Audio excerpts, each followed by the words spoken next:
Nah, di sini menjadi pertanyaan kembali, guys. Timnas Indonesia udah kalah postur, tetapi tetap bermain direct.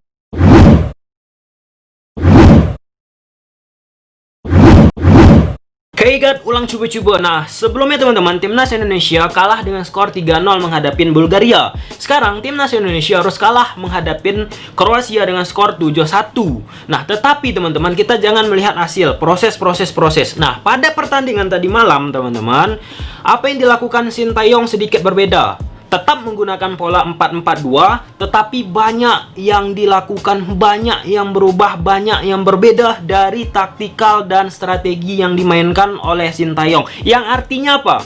Artinya ada progres yang positif. Jangan lihat hasil, tapi prosesnya teman-teman, progresnya kita lihat bersama-sama. Oke, tanpa berlama-lama lagi, kita langsung menuju ke grafis yang telah aku sediakan. Yap, di sini teman-teman, Kroasia menggunakan formasi 4-2-3-1 ataupun bisa berubah menjadi formasi 4-3-3. Sedangkan Timnas Indonesia seperti yang di awal opening yang aku sampaikan tadi, bahwa Timnas Indonesia tetap menggunakan formasi 4-4-2. Di belakang ada Adi Satrio, Fikri, Ramadhani, Wiguna, Rifai menjadi 4 back di belakang. Kemudian di tengah disokong oleh Witan, David, Komang, Sandi. Kemudian 2 striker di depan ada Jauhari dan Saddam.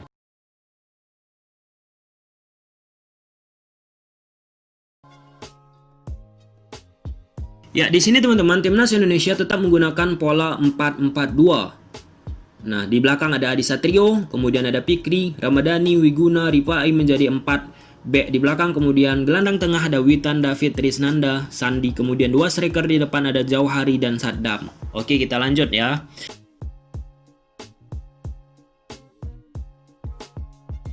Nah, di sini teman-teman, perubahan pertama yang patut teman-teman catat yaitu permainan Timnas Indonesia sudah tidak menunggu lagi. Permainan Timnas Indonesia sudah berani menekan ke daerah permainan Timnas Kroasia. Jadi ini merupakan perubahan positif yang patut kita apresiasi di bawah asuhan Sintayong. Oke, kita lanjut teman-teman. Jadi yang kedua berbeda dari Timnas Indonesia yaitu tidak lagi menunggu terlalu dalam.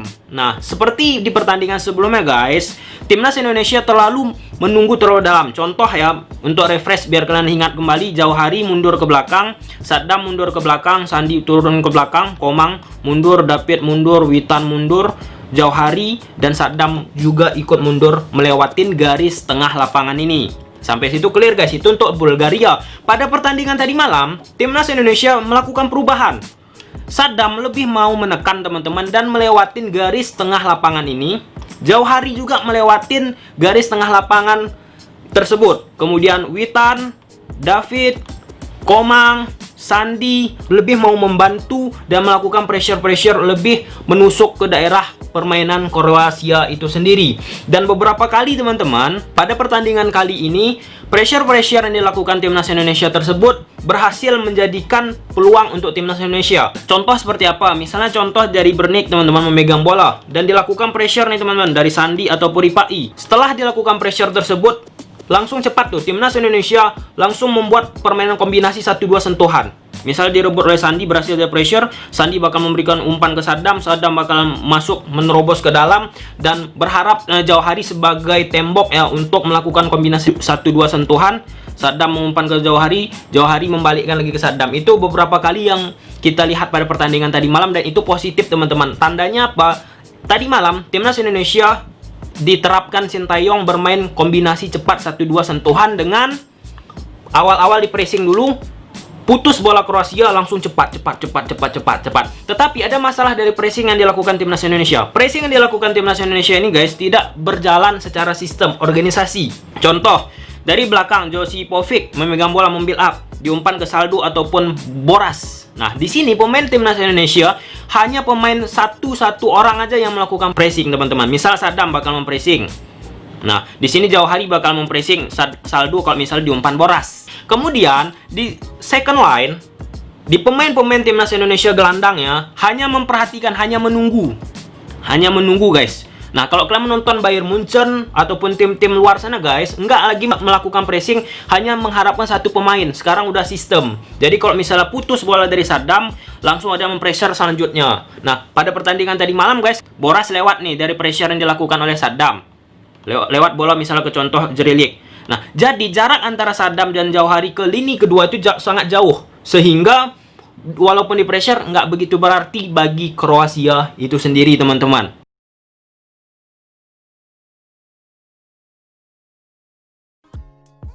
Nah, di sini teman-teman, Jauhari Saddam melakukan pressing, sedangkan second line lini kedua dari timnas Indonesia hanya menunggu kedatangan pemain timnas Kroasia. Jadi pressing yang dilakukan timnas Indonesia ini tidak begitu berarti. Jarak antara Jauhari Saddam dan second line timnas Indonesia, lini kedua yaitu gelandang, sangat-sangat jauh, teman-teman.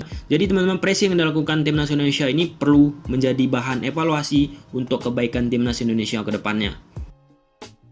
Nah, kita perhatikan teman-teman, Trisnanda yang tadi yang menunggu tiba-tiba mengejar Djendjic. Nah, di sini membuat pemain timnas Kroasia tidak begitu mendapat masalah berarti ya dari pressing-pressing yang dilakukan oleh pemain timnas Indonesia itu sendiri, teman-teman.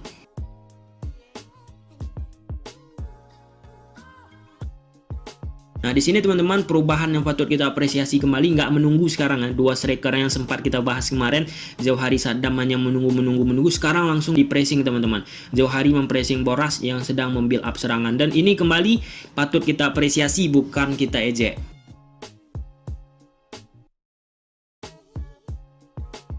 Nah, di sini teman-teman, timnas Kroasia memegang bola. Nah, kalau kalian menonton pertandingan ini, Saddam diminta untuk keluar menekan posisi Boras. Nah, yang berarti timnas Indonesia pressing-pressing yang mereka lakukan masih mengandalkan 1-2 pemain tidak berdasarkan organisasi sistem. Dan ini perlu menjadi evaluasi kembali. Tetapi, kembali teman-teman, ini menjadi apresiasi untuk pemain timnas Indonesia yang sudah berani melakukan pressing, khususnya pemain-pemain depan timnas Indonesia.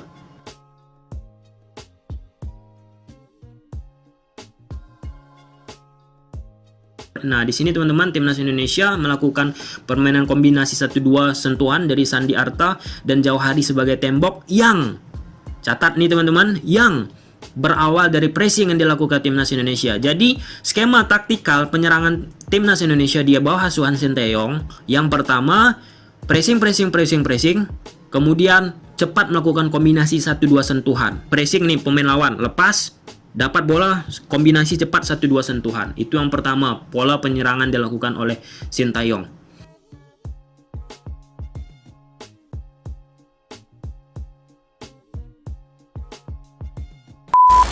Selanjutnya, build up dari timnas Indonesia. Ini penting banget nih untuk kalian ketahuin. Kesimpulannya intinya itu apa dari build up? Jadi 3 yang mereka lakukan, guys. Dari posisi Adi Satrio di build up, diumpan ke Ramadhani. Kalau misalnya David posisinya tidak ada yang mempressure, David memegang bola, membawa bola, guys, David bakal langsung memberikan direct juga. Ujung-ujungnya direct juga, guys. Umpan-umpan ke depan. Itu, guys, yang pertama. Melakukan umpan-umpan ke depan. Kemudian, yang kedua, apabila David di-pressure oleh Berkovic, nih, guys, Berkovic mempressure David, David bakal memberikan balik umpan tersebut ke posisi Ramadhani. Nah, Ramadhani ini, guys, bakalan langsung juga mengikuti apa yang dilakukan David, yaitu langsung memberikan direct lagi ke depan, dan sungguh tidak efektif pastinya. Nah, yang ketiga nih, guys, mencoba bermain dari kaki ke kaki, dari passing bawah, dari posisi Fikri. Ramadhani juga sebagai ball flying defender di belakang, mengatur permainan, guys, ya, dari kakinya diumpan ke Fikri, terputus juga karena pemain-pemain dari Kroasia melakukan pressing. Antonio Marin mempressing Fikri, Ramadhani memberi umpan dan terputus oleh Marin itu sendiri. Jadi itu untuk build up timnas Indonesia, dan timnas Indonesia kesulitan.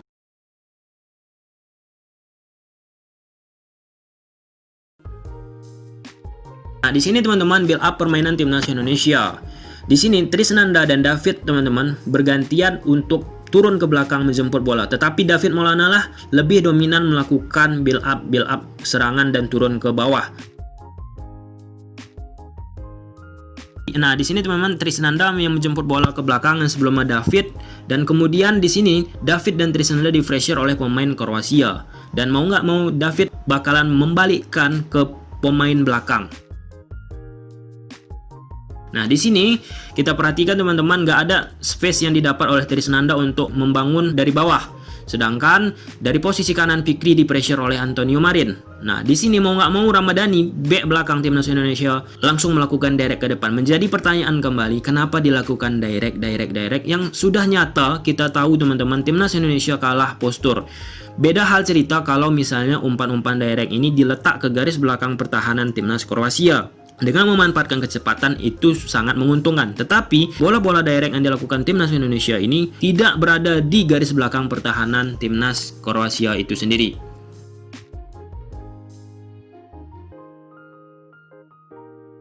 Nah, jadi teman-teman di sini Ramadhani membangun serangan, membuild up dari bawah. Posisi David nggak mungkin diberi umpan karena di pressure oleh Brkovic. Kemudian Trisnanda posisinya sangat jauh.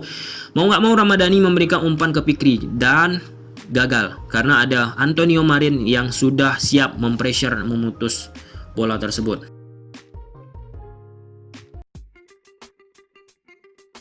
Nah, di sini teman-teman Ramadhani ini tidak mungkin memberikan umpan ke posisi David karena David di pressure oleh Brkovic. Mau nggak mau, Ramadhani kembali melakukan build up serangan, tetapi kembali dari posisi bermain direct. Umpan-umpan tinggi lagi, yang dimana udah berkali-kali aku sampaikan teman-teman, ini menjadi pertanyaan, kenapa dari postur kita kalah, tetapi bermain umpan direct, ini cukup menarik.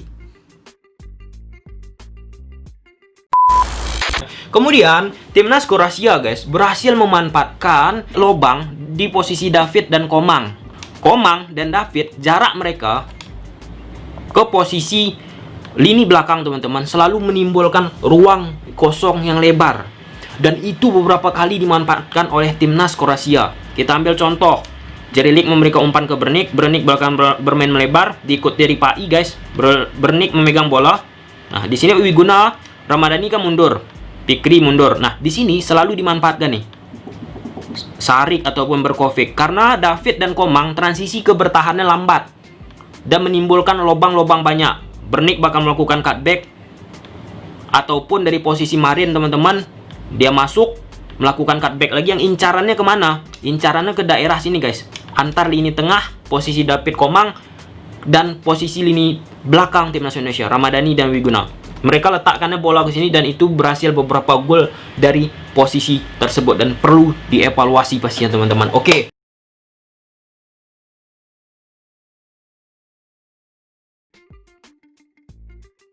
Ini teman-teman cukup menjadi bahan evaluasi selanjutnya, yaitu apa? Ada sedikit problem double pivot timnas Indonesia, yaitu Trisnanda dan David. Trisnanda dan David sering kecolongan, sering terlambat transisi mereka dari menyerang ke bertahan. Dan di sini contohnya teman-teman dieksploitasi, walaupun ini nggak gol, tetapi menjadi create peluang untuk timnas Kroasia.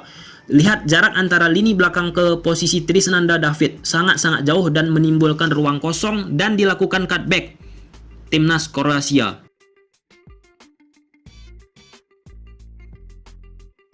Kembali teman-teman kita lihat dari posisi belakang ke posisi David Trisnanda, kembali memunculkan lubang yang belum diperbaikin pada pertandingan ini, dan ini perlu dievaluasi selanjutnya. Dan skema-skema yang dilakukan oleh Kroasia ini sama teman-teman, karena David Trisnanda sering terlambat transisi mereka bertahan, timnas Kroasia sering melakukan umpan-umpan cutback yang posisinya tepatnya di posisi seperti gambar yang telah disajikan ini.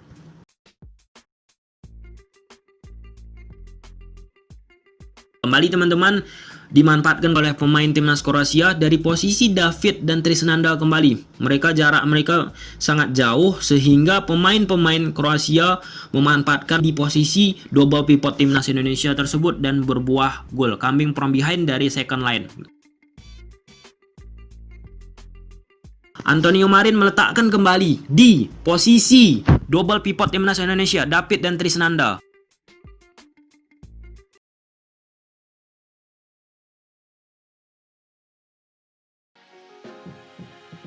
Nah, di sini teman-teman sangat menarik, Sintayong menyiasatin ketidakunggulan postur timnas Indonesia menghadapi Kroasia, yaitu dengan memanfaatkan bola-bola set piece yang terskema. Contohnya ini teman-teman, yang diberikan umpan balik kembali ke posisi David memberikan umpan terukur ke posisi Saddam. Nah, jadi ini nggak salah karena postur tubuh Saddam setidaknya bisa menyimbangi posisi ataupun postur tubuh pemain belakang timnas Kroasia. Lebih mudah David memberikan umpan terukur dari posisi bola yang bergerak daripada posisi corner kick ke posisi sadam. Itu biasa guys, kalau kita main bola lebih enak kita rasa memberikan umpan dalam keadaan bola itu bergerak daripada bola itu diam. Itu tergantung pemain lagi sih. Dan sini tampaknya David lebih enak rasanya memberikan umpan dari posisi set piece seperti ini. Nah, kembali teman-teman dari kombinasi 1-2 sentuhan yang menarik sebenarnya, tetapi hasilnya kurang begitu memuaskan. Tetapi terlihat teman-teman, ada dua yang perlu kita catat dari teknik penyerangan timnas Indonesia. Yang pertama yang sudah aku sampaikan tadi, dari pressure, putus bola lawan tersebut, kemudian cepat timnas Indonesia melakukan kombinasi 1-2 sentuhan, dan kedua memanfaatkan bola-bola mati, set piece dan sejenisnya.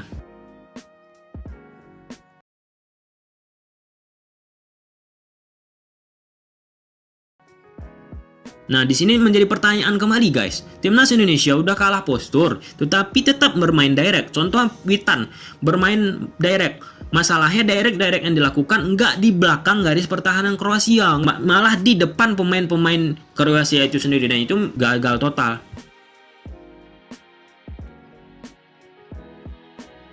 Dan ini kembali teman-teman, diberikan umpan tinggi kembali, ya gagal lagi.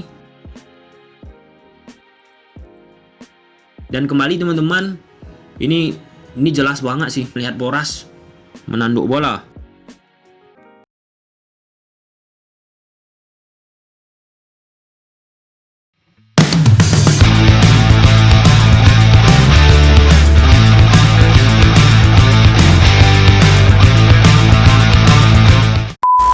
Nah, jadi kesimpulan apa? Timnas Indonesia sudah melakukan hal-hal jauh lebih baik daripada pertandingan pertama.